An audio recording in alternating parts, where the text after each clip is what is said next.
Selamat pagi Bapak Ibu Saudara yang dikasihi Tuhan Yesus Kristus. Saat ini kita berjumpa lagi dengan saya, Pendeta Helen Ruth Manurung, dalam sapaan dan renungan pagi GKI Salatiga. Hari ini Sabtu 29 April 2023. Kita akan merenungkan firman Tuhan dengan tema rendah hati. Namun sebelumnya mari kita minta pimpinan Roh Kudus untuk menolong kita memahami firman-Nya. Bapa yang Maha Kasih, kami bersyukur kepadamu untuk segala kasih yang Tuhan karuniakan bagi kami. Terima kasih untuk pagi hari yang baru yang Tuhan berikan bagi kami. Biar kami boleh menjalani hari ini bersama dengan Tuhan dan dituntun oleh hikmat Tuhan. Terlebih-lebih saat ini kami akan merenungkan firman Tuhan. Biar Roh Kudus menolong, memampukan, memperlengkapi kami untuk dapat memahami firman-Mu dan juga mewujud nyatakannya di dalam kehidupan kami sehari-hari. Tolonglah ya Bapa, di dalam nama Tuhan kami Yesus Kristus kami berdoa. Amin. Saudara, firman Tuhan yang akan menjadi dasar bacaan kita diambil dari Injil Matius pasal 3 ayat 13 sampai 15. Injil Matius pasal 3 ayat 13 sampai 15. Maka datanglah Yesus dari Galilea ke Yordan kepada Yohanes untuk dibaptis olehnya. Tetapi Yohanes mencegah dia, katanya, "Akulah yang perlu dibaptis olehmu, dan engkau yang datang kepadaku." Lalu Yesus menjawab, katanya kepadanya, "Biarlah hal itu terjadi, karena demikianlah sepatutnya kita menggenapi seluruh kehendak Allah." Dan Yohanes pun menurutinya. Saudara, suatu ketika di sebuah lapangan parkir, seorang bapak yang berpenampilan sederhana bertanya kepada seorang supir truk yang tengah memarkir kendaraannya. "Hai, bagaimana keadaan anakmu? Sudah semakin sehatkah setelah kemarin pulang dari rumah sakit?" Supir truk itu menjawab, "Sudah Pak, terima kasih banyak untuk perhatiannya."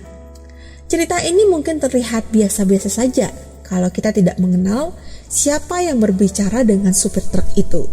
Dia adalah James H. Blanchard, seorang CEO perusahaan besar tempat supir truk itu bekerja. Percakapan mereka menunjukkan seakan-akan tidak ada perbedaan di antara mereka. Melalui percakapan sederhana itu, kita bisa menemukan adanya sikap kerendahan hati. Kerendahan hati adalah salah satu sifat atau karakter yang penting dalam hidup manusia. Tetapi semakin hari semakin langka. Rendah hati berbeda dengan rendah diri. Kalau rendah diri itu minder, merasa diri kecil dan merasa diri tidak berarti. Tampilan luarnya malu-malu, menundukkan kepala dan penuh dengan kecemasan. Tapi itu rendah diri yang merupakan kelemahan. Hanya orang yang kuat jiwanya yang bisa bersikap rendah hati. Ia seperti padi yang semakin berisi semakin menunduk. Orang yang rendah hati bisa dengan tulus mengakui dan menghargai orang lain.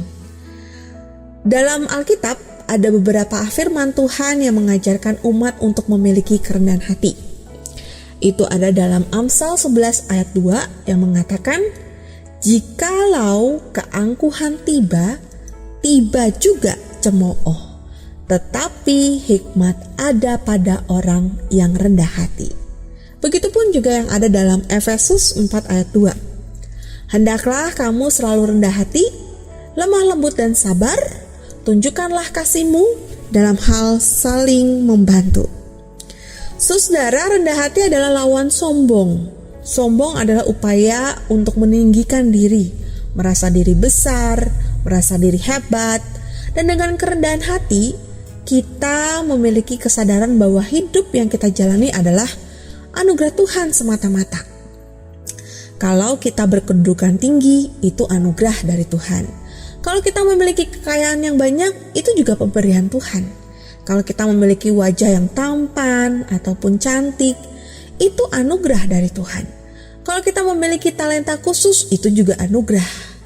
Dan kita tahu bahwa dalam bacaan kita hari ini kita melihat kerendahan hati yang diperlihatkan Yesus ketika ia hendak dibaptiskan oleh Yohanes Pembaptis. Baptisan Yohanes adalah untuk pertobatan dan pengampunan dosa. Itu berarti Yesus seakan-akan mengaku dirinya sebagai orang berdosa. Karena itu Yohanes tahu siapa Yesus yang mengatakan, "Akulah yang perlu dibaptis olehmu." Ia tahu bahwa ia tidak layak membaptis Yesus. Tetapi apa jawab Yesus? Pada ayat 15 dikatakan, "Biarlah hal itu terjadi karena dengan demikianlah sepatutnya kita menggenapi seluruh kehendak Allah." Mengapa Yesus bersikap rendah hati? Apakah ia ingin mendapatkan pujian? Tentu saja tidak. Yesus melakukan itu bukan untuk dipuji, tetapi untuk memuliakan Allah.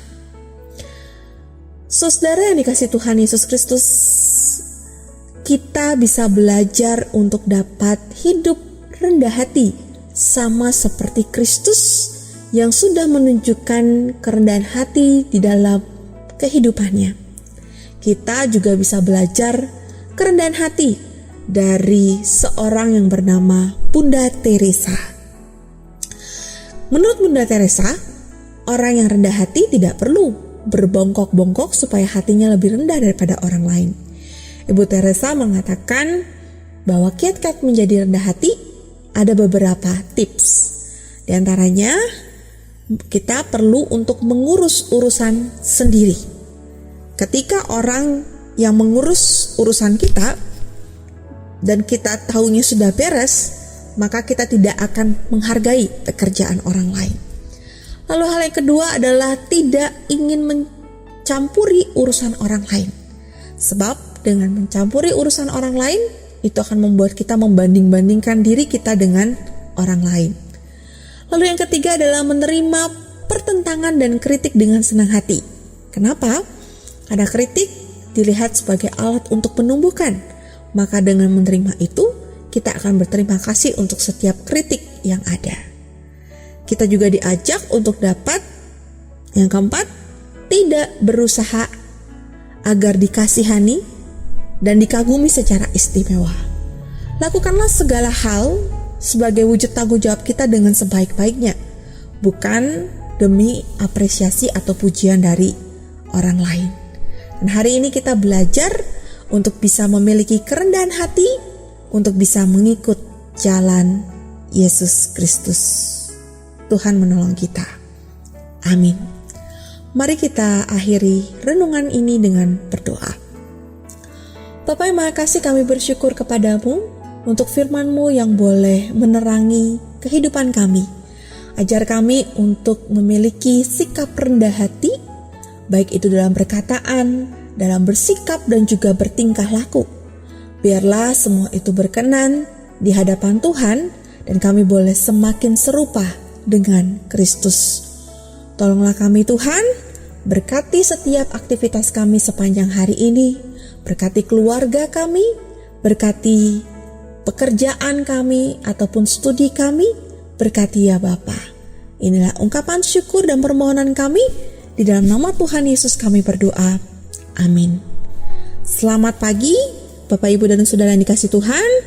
Sampai berjumpa lagi. Tuhan Yesus memberkati.